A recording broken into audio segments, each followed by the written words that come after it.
Hello friends, welcome again my YouTube channel came classes. Friends, आज हम एक नई अभिक्रिया के बारे में पढ़ने जा रहे हैं जिसका नाम है carbyl-amine reaction. Carbyl-amine reaction class 12th के सिलेबस के अकॉर्डिंग काफ़ी इम्पॉर्टेंट और यूजफुल रिएक्शन है। इसका यूज हैलोअल्कीन एंड हैलोइल में भी होता है और इसके साथ साथ एमीन चैप्टर में भी इसका यूज होता है।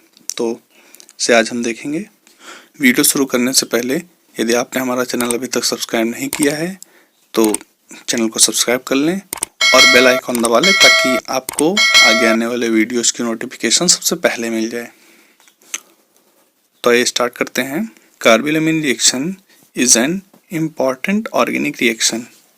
In this reaction primary amine on reacting with chloroform and A base, याद रखना है एमीन हमें कैसा लेना है, प्राइमरी, और इसे क्लोरोफॉर्म एंड बेस के साथ रिएक्शन करानी है, कन्वर्ट्स इनटू आइसोसाइनाइड्स, और ये आइसोसाइनाइड में कन्वर्ट हो जाता है, which can be converted into secondary amine by reduction.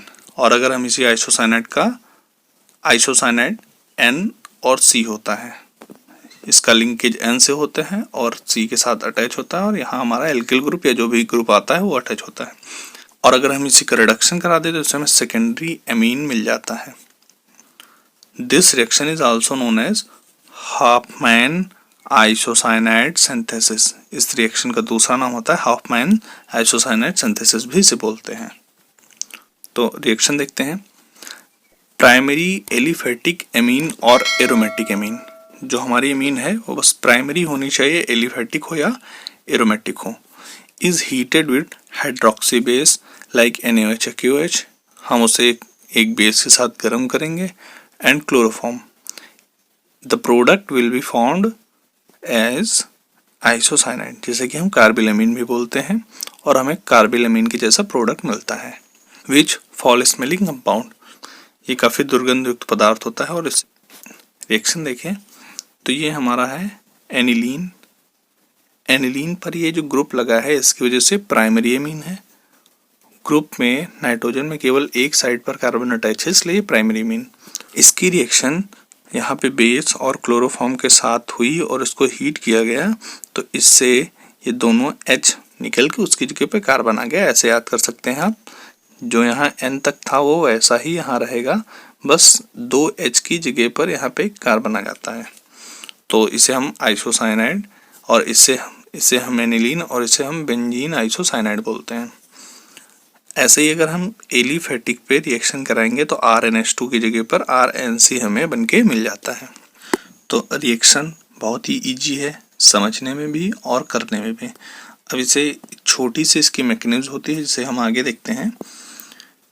इसकी मैकेनिज्म बाकी रिएक्शंस की कंपेयर में काफ़ी छोटी होती है। तो देखते हैं reaction mechanism. The dehydrochlorination of chloroform to gives dichlorocarbene intermediate. ये लास्ट वीडियो हमने, आपको याद होगा, रीमर-टीमर रिएक्शन बताई थी, उसमें भी यही स्टेप था। तो अगर आप चाहें तो वीडियो के ऊपर राइट कॉर्नर पर आई बटन है, वहाँ से आप वो वाला वीडियो देख सकते हैं।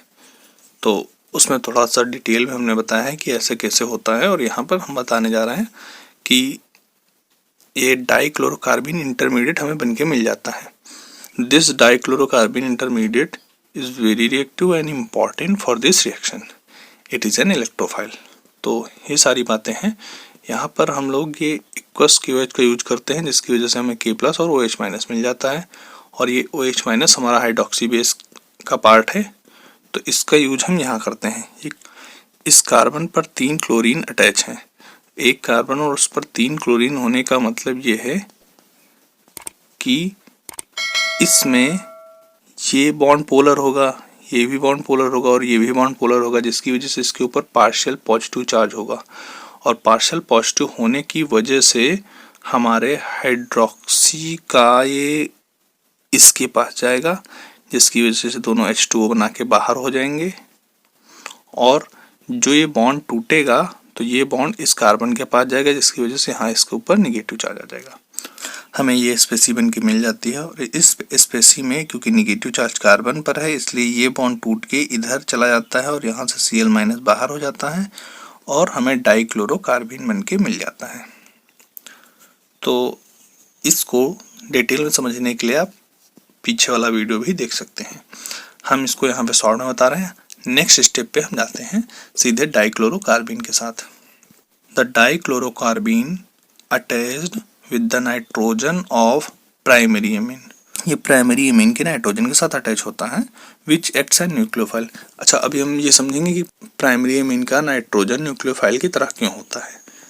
After 2 conjugative base mediated process, और इसी में जैसे अटैच होता है उसके बाद हम इसकी लगातार 2 बार बेस के मीडियम में हम इसकी रिएक्शन कराते हैं, और जिससे डाइक्लोरोकार्बन सब्स्टिट्यूएंट जो प्राइमरी ये एमीन है, इसका ये डाइक्लोरोकार्बिन सब्स्टिट्यूएंट बनता है, ये आइसोनाइट्राइल बना लेता है। ये प्राइमरी एमीन का नाइट्रोजन, इसके ऊपर 2 लोन पेयर हैं, 2 बॉन्ड ये लगे हुए और एक जहाँ से रिंग से अटैच है। तो अगर हम देखें तो इसके पास 1 2 3 4 5 ये खुद के इलेक्ट्रॉन हैं और 3 साझे के हैं, और इसके 8 इलेक्ट्रॉन्स कंप्लीट हो गए। ऑक्टेट कंप्लीट है प्लस एक लोन पेयर है, और ऐसी सिचुएशन पे इलेक्ट्रॉन रिच कंपाउंड होता है, और रिच कंपाउंड्स न्यूक्लियोफाइल की तरह एक्ट करते हैं। तो यहाँ पर हमारा जो प्राइमरी एमीन है वो हमारा न्यूक्लियोफाइल का काम करता है। तो क्योंकि ये न्यूक्लियोफाइल और डाइक्लोरोकार्बिन इलेक्ट्रोफाइल है, तो यहाँ का ये लोन पेयर इसे मिल जाता है, और जैसे ही लोन पेयर इसे मिलता है तो इसके ऊपर नेगेटिव चार्ज, इसके ऊपर पॉजिटिव चार्ज, क्योंकि इसका इलेक्ट्रॉन चला गया, और ये यहाँ पे एक बॉन्ड का फॉर्मेशन हो जाता है। फिर से हम इस स्ट्रक्चर सेकेंड को नेक्स्ट पेज में लेके जाएंगे। ये लोन पेयर सेकेंड स्ट्रक्चर में इस हाइड्रोजन के पास और यहाँ का बॉन्ड इस नाइट्रोजन के पास आ जाता है, जिसकी वजह से दोनों का चार्ज न्यूट्रल हो जाता है, और इस टाइप की स्पेसी बनती है। क्योंकि यहाँ पर कार्बन पर 2 क्लोरीन है, वो अटैच्ड है, एक हाइड्रोजन और यहाँ अटैच हो गया, वो यहाँ आ गया, और यहाँ का बॉन्ड इसके पास आ गया, तो इसके पास 3 बॉन्ड बचे अपने 1 2 3, तो इसलिए ये न्यूट्रल हो जाता है। तो अब अगर हम आगे देखें तो आगे की सिचुएशन में हम इसमें एक बेस की रिएक्शन कराते हैं। यहाँ से एक बेस का OH इस हाइड्रोजन के पास, तो ये दोनों गायब होके डिहाइड्रोलिसिस, या हम ये कह सकते हैं इससे पानी निकल जाता है, और जैसे ही ये वाटर मॉलिक्यूल यहाँ से निकलता है, एलिमिनेट होता है, यहाँ का ये बॉन्ड यहाँ पे डबल बॉन्ड बना लेता है, पाई बॉन्ड बनाता है, और जैसे ही यहाँ डबल होता है तो यहाँ का ये बॉन्ड टूट के इसके साथ Cl- के फॉर्म में बाहर कर देता है। तो हमें यहाँ इस टाइप की स्पेसी मिलती है।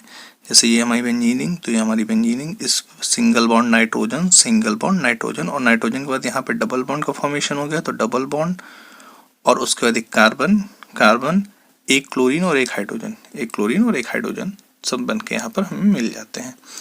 इसके बाद नेक्स्ट प्रोसेस में हम फिर से बेस की रिएक्शन करते हैं, और इस बेस को हम इसके पास लेके गए।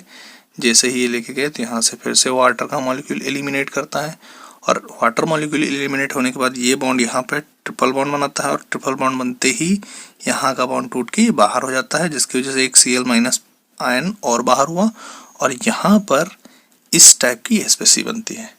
कैसी बनती है देखते हैं। ये हमारी बेंजीनिंग, तो ये हमारी बेंजीनिंग हुई, single bond nitrogen, single bond nitrogen, और उसके बाद नाइट्रोजन के साथ कार्बन में ट्रिपल बॉन्ड लगा हो, और जब ये बॉन्ड टूट के इधर चला जाता है तो इसके पास इलेक्ट्रॉन बढ़ जाते हैं, और बढ़ने की वजह से इस पर माइनस और इसके ऊपर प्लस। इसका एक दूसरा फॉर्म भी है जो कि रेजोनेंस के वजह से होता है, और ये बनता है, यहाँ का बॉन्ड टूट जाता है और इधर के इलेक्ट्रॉन इसे मिल जाते हैं, जिसकी वजह से यहाँ सब न्यूट्रल हो जाता है। तो ये जो फिफ्थ स्ट्रक्चर में दोनों स्ट्रक्चर बने हुए हैं, ये हमारे कार्बिलएमीन या फिर आइसोनाइट्राइल, बेंजीन आइसोनाइट्राइल के स्ट्रक्चर्स हैं। बहुत ही आसान इसकी मैकेनिज्म है, बहुत ही छोटे स्टेप्स में मैकेनिज्म है, और यहाँ तक में इसकी मैकेनिज्म भी कंप्लीट हो जाती हैं। आप इन सबको एक बार फिर से क्रम से देखिए और आपको समझ में आएगा कि कैसे हुआ है। मैं बताता हूँ। यहाँ पे ये यहाँ, तो यहाँ चार्ज न्यूट्रल हो जाता है, न्यूट्रल होने के बाद एक H निकलता है, जिसकी वजह से यहाँ डबल बॉन्ड और ये बाहर, और सेम वैसे यहाँ से H निकल जाता है, जिसकी वजह से ये अंदर और ये बाहर हो जाता है, और हमें ये सीधे सीधे मिल जाता है। देन अब इस रिएक्शन में हम लोग इसके फीचर्स और यूजेस की बात करेंगे। तो in the formation of dichlorocarbene intermediate base is used in alcoholic medium.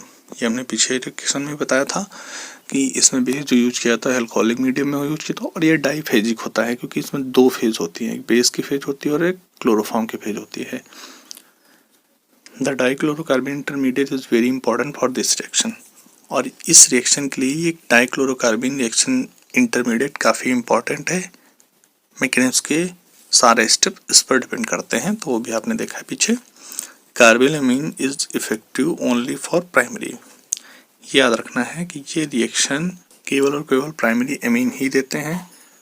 It can be used as a chemical test for the presence of primary amine. कहीं पर अगर हमें ये चेक करना होता है कि हमारा प्राइमरी एमीन है या नहीं है, इस किसी भी कंपाउंड में प्राइमरी एमीन का ग्रुप है या नहीं, तो उसके लिए हम यही कार्बाइलअमीन टेस्ट करते हैं, और जिससे हमें पता चलता है कि यहाँ पे प्राइमरी एमीन प्रेजेंट है या नहीं है। और जब ये हम टेस्ट करते हैं तो इस टेस्ट का नाम हाफमैन आइसोसाइनाइड टेस्ट या फिर सेडजप आइसोसाइनाइड टेस्ट भी होता है। तो इस रिएक्शन के ओवरऑल 3 नाम है। पहला कार्बाइलअमीन टेस्ट, दूसरा हाफमैन आइसोसाइनाइड टेस्ट और तीसरा सेडजप isocyanide test. Carbylamine test does not give a positive reaction with secondary और टर्शियरी एमीन, या तो ना तो ये सेकेंडरी और टर्शियरी एमीन के साथ देता है, और आपको पता होगा NH2 हमारे एमाइड ग्रुप में भी होता है, तो ये किसी भी एमाइड के साथ भी ये रिएक्शन नहीं देता है। ये केवल और केवल प्राइमरी एमीन के साथ ही होती है, आपको याद रखना है। तो it is all about carbylamine reaction. दोस्तों आप हमें कमेंट करके जरूर बताएं कि आपको ये वीडियो कैसा लगा।